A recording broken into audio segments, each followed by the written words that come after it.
Hello everyone, it's Dave here, the album review guy. And today we're diving into the highly anticipated sophomore album from Kalandra titled A Frame of Mind.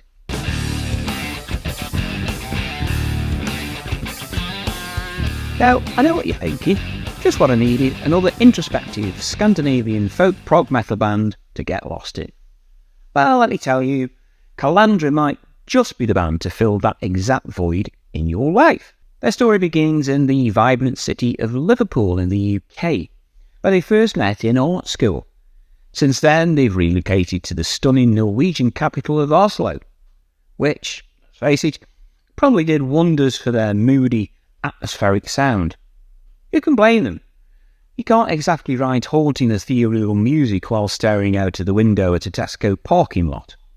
I digress. Before we dive into the music, let's take a moment to introduce the band members, the unsung heroes of this musical odyssey we're having a look at. First of all, there's Katrine Stenbeck, and she leads with her sublime vocals and songwriting.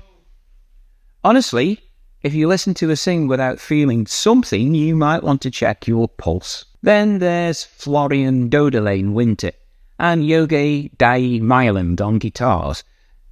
Hopefully I've got the pronunciations right. Together they create these intricate soundscapes that are so delicately woven, you'd think they were crafting a Norwegian sweater. And holding it all together is drummer Oscar Jonsson Reid.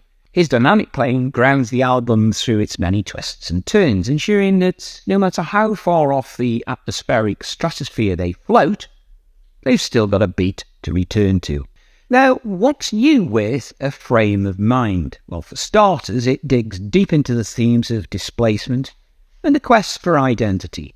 I know, heavy stuff, but hey, you didn't pick up a Kalandra album expecting beach party anthems, now did you? This time they managed to weave their sound into an even more cinematic approach. Now, you pick up a few tricks about making your music feel like it's soundtracking a journey across windswept fjords. The album itself opens with I Am, a track that's evolved so slowly and deliberately you'd think it was on Norwegian time. It starts with a delicate guitar work and serene acoustics, then gradually builds into a powerful, progressive rock explosion. I like this one. It's got a bit of that Tool-esque vibe to it, but without making you wait 13 years for an album. Kalandra knows their way around dynamics, shifting effortlessly between the soft and the thunderous. And when it finally hits, it's like that moment you realise you're late for work. Powerful, unsettling and somewhat cathartic. Next up we have Untie the Knot.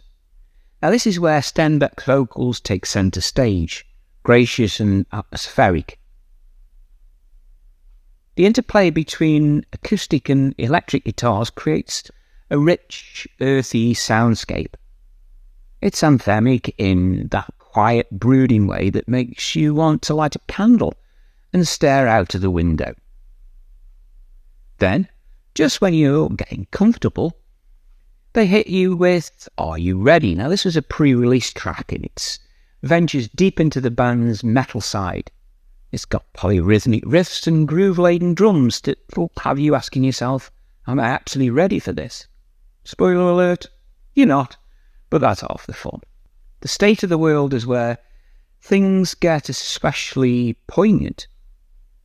It's quite a powerful reflection on trying to find your place in a world that often seems like it's just basically not taking reservations.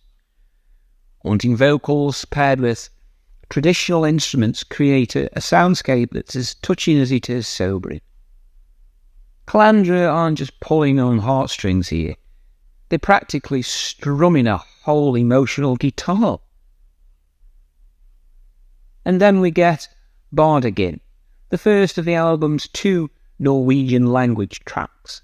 It's a dive into the industrial metal, but don't worry, it's got that dark folk twist that you never knew you needed.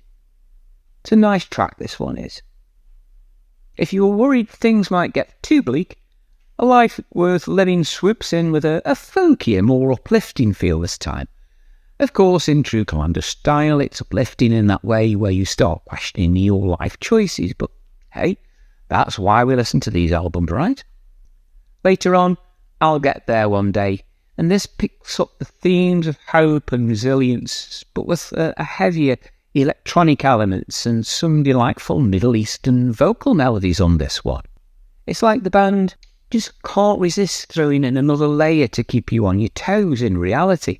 Hitter, I think that's how you pronounce it, meanwhile serves as a peaceful interlude, a serene, cinematic pause before the album flows into Salga, which erupts into stunning atmospheres with strings and synths. Finally, the album closes with I Remember a Time, and this is a really beautifully crafted acoustic folk song that embodies the constant journey of that self-discovery. And at this point, you're probably sitting there thinking, wow, that was deep. I need a minute. So did I. But of course, this is Kalandra. They'll leave you contemplating life, wrapped in atmospheric melodies, wondering where you left your Norwegian English dictionary. So what's the verdict? On a frame of mind. It's a testament to Kalandra's growth and artistry.